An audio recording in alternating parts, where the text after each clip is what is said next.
ગીર સોમનાથ જિલ્લાના વડામથક વેરાવળમાં પોલીસે આખી વાંદરી ગેંગ સામે ગુસ્સી ટોકનો શસ્ત્ર ઉગામી 14 આરોપીઓની ધરપકડ કરવામાં આવી છે।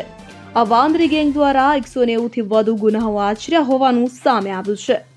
ગીર સોમનાથના વડામથક વેરાવળ શહેર સહિતના વિસ્તારોમાં આતંક મચાવનારી વાંદરી ગેંગ સામે આખરે ગુસ્સી ટોકનું શસ્ત્ર ઉગામવામાં આવ્યું। એક કે જેમાં 4 લોકોની ગેંગ સામે ગુસ્સી ટોકની કલમ લાગ્યા બાદ 13 જેટલા શખ્સોને પોલીસે દબોચી લીધા છે। આ ગેંગના અલગ અલગ સદસ્યોએ અનેક ક્રાઇમને અંજામ આપ્યો હતો। કોઈ સામે 28 ગુના તો કોઈ સામે 15 ગુના નોંધાયેલા છે। ત્યારે આ સમગ્ર ગેંગના ગેંગ લીડર સહિત 14 આરોપીઓ સામે જિલ્લા પોલીસ વડા મનોહરસિંહ જાડેજાએ ગુસ્સી ટોકનું શસ્ત્ર ઉગામતા ગુનેગારો ફફડી ઉઠ્યા છે। ત્યારે જો હવે આ ગેંગના કરમકુંડળીની વાત કરીએ તો લૂંટ, ધાકધમકી, મર્ડર, મારામારી, પ્રાણઘાતક હથિયાર, જુગાર, પશુ ચોરી, પ્રોહિબિશન હથિયાર ધારા અને ફરજ રૂકાવટ સહિતના અનેક ગુના આ ગેંગના સાગરીતો સામે નોંધાયેલા છે। તો આ ગેંગ ઓર્ગેનાઇઝ ક્રાઇમ કરતીનો આરોપી વસીમ ઉર્ફે ભૂરા સામેબ શરીર સંબંધી, મિલકત સંબંધી, પશુ સંરક્ષણ, હદપાર ભંગ અને પ્રોહિબિશન સહિત 26 ગુના નોંધાયેલા છે। તો શરીફ ઉર્ફે ભૂરો નામના શખ્સ સામે પણ 28 ગુના પોલીસ ચોપડે નોંધાઈ ચૂક્યા છે। જ્યારે અફઝલ ઉર્ફે ચીપો નામન શખ્સ સામે 15 ગુનાઓ નોંધાઈ ચૂક્યા છે। તો ગેંગના અન્ય સદસ્યો સામે 8 થી પણ વધુ ગુના નોંધાયેલા હોવાનું જાણવા મળી આવ્યું છે।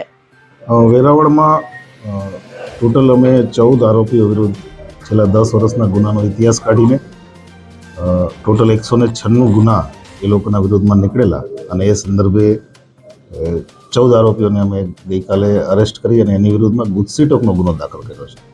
અને આ જે તમામ આરોપીઓ છે એ સમગ્ર પંથકમાં મર્ડર, ખંડણી, એટેમ્પ્ટ ટુ મર્ડર, લૂંટ અને એ સિવાયના બીજા નાના મોટા ગુનાઓ શરીર સંબંધી તમામ ગુનાઓમાં સંકળાયેલા છે।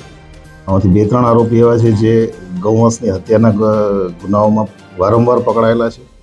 આ લોકો એક ટોળકી રચીને સમગ્ર પંથકમાં ભયજનક વાતાવરણ ઊભું કરવા માટેની ટેવવાળા હતા અને એના આધારે અમે એની વિરુદ્ધમાં કાર્યવાહી કરી, બધા આરોપી અરેસ્ટ કર્યા છે અને હવે આગળની કાર્યવાહી નામદાર કોર્ટ દ્વારા કરીશું। 196 ગુનાની વાત છે, આ ગુનાઓ કયા વિસ્તારમાં કે રાજ્યભરમાં? મોટાભાગના જે ગુના છે વેરાવળ અને એની આજુબાજુના વિસ્તારના છે, વેરાવળ પ્રભાસ પાટણ વિસ્તારના। આમાં જે સૌથી વધારે ગુના છે એ વસીમ ભૂરો કરીને છે, એના 26 ગુના છે છેલ્લા 10 વર્ષના। શરીફ કરીને છે, એના 28 ગુના છે। એ સિવાય પણ બીજા ઘણા બધા આરોપીઓ છે જેના 10 કરતાં વધારે ગુના છે। સર, મુખ્ય આરોપી ગેંગ છે તો ગેંગ લીડર છે, આ ગેંગમાં કુલ કેટલા સદસ્યો છે, કેટલાની અટક કરી છે? અમે ટોટલ 14 વિરુદ્ધ ગુના દાખલ કર્યા છે, 13 આરોપીઓ અમે અરેસ્ટ કર્યા છે। ગેંગના જે મુખ્ય વ્યક્તિ તરીકે મેં આપને કીધું એમ વસીમ ભૂરો કરીને છે અને શરીફ ભૂરો, બંને વસીમ ઉર્ફે બાબા ગુલાબશાહ શાહમદાર જે વેરાવળનો વતની છે, શરીફ ઉર્ફે માયો ઇકબાલભાઈ ચિનાઈ પટની છે અને એ પણ વેરાવળનો વતની છે। આ બંને મુખ્ય છે। એ સિવાય એક જાવેદ વાંદરી કરીને જે સામાજિક આગેવાન પણ છે અને એ 8 જેટલા ગુનાઓમાં આ બધાની સાથે સામેલ છે।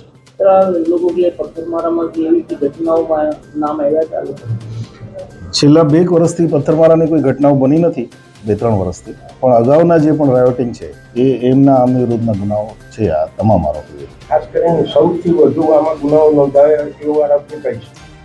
વસીમ ભૂરાની સામે 26 ગુના છે। સૌથી વધારે શરીફ ઉર્ફે માયો ઇકબાલભાઈ ચિનાઈ એની વિરુદ્ધમાં 28 ગુના છે। જિબ્રાન કરીને એક આરોપી છે, જિબ્રાન અહમદભાઈ પંજા, એની વિરુદ્ધમાં 24 ગુના છે। એ સિવાય અફઝલ ઉર્ફે ચીપો સત્તારભાઈ પંજા, એની વિરુદ્ધમાં 15 ગુના છે। અને એ સિવાય બીજા જેટલા પણ આરોપીઓ છે મોટાભાગના 10 થી વધારે ગુના ધરાવતા આરોપીઓ છે। તમામ આરોપીઓ વેરાવળના છે કે અન્ય કોઈ વેરાવળ બહારનું છે? નહીં, તમામ આરોપીઓ વેરાવળના છે, પણ અમારે હજી આ તપાસ થશે। તપાસમાં હજી કંઈ પણ આ ગેંગના કોઈ મેમ્બર નીકળશે તો એની વિરુદ્ધમાં હજી આમાં વધારે ધરપકડ થવાની શક્યતાઓ છે। ઉપરાંત આ ગેંગના જેટલા પણ આ ગુનાહિત પ્રવૃત્તિથી મેળવેલી મિલકતો છે એની પણ કાર્યવાહી કરવામાં આવશે અને ટાંચમાં લેવાની પણ પ્રક્રિયા કરવામાં આવશે। વાત કરો, ગીર સોમનાથ જિલ્લામાં અત્યાર સુધીમાં કેટલા કેસો દાખલ થયા?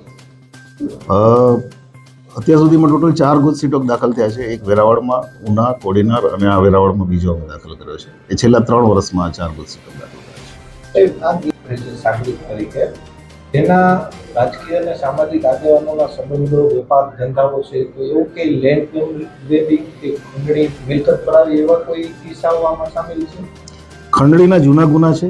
મિલકત પડાવવાનો ગુનો હજી સુધી અમારી સામે આવ્યો નથી, પણ જેમાં આપને કીધું એમ આની તપાસ કરીશું અને તપાસમાં આ ગેંગના અન્ય કોઈ મેમ્બર હશે કે આમની મિલકતો આ ગુનાહિત પ્રવૃત્તિથી મેળવેલી હશે, એ તમામ વિગતો આમાં તપાસમાં બહાર આવશે. આ ગેંગથી પીડિત લોકો આપનો સંપર્ક કરે તો એને, કેમ કે હજી ઘણા એવા પીડિત હોય છે કે જે આ ગેંગથી પીડા થાય છે પણ પોલીસ સુધી ન પહોંચતા, એવા લોકોને શું અપીલ કરશે?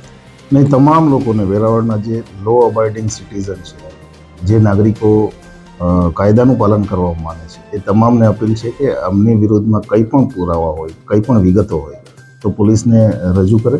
પોલીસ કડક હાથે કામ લેવાની છે. દીપક જોશી સાથે CN24 ન્યૂઝ, ગીર સોમનાથ. હવે જુઓ દેશ દુનિયાની તમામ ખબરો તમારી આંગળીના ટેરવે. ઉઠાવો મોબાઈલ અને Google Play Store પરથી ડાઉનલોડ કરો અમારી CN24 ન્યૂઝ મોબાઈલ એપ.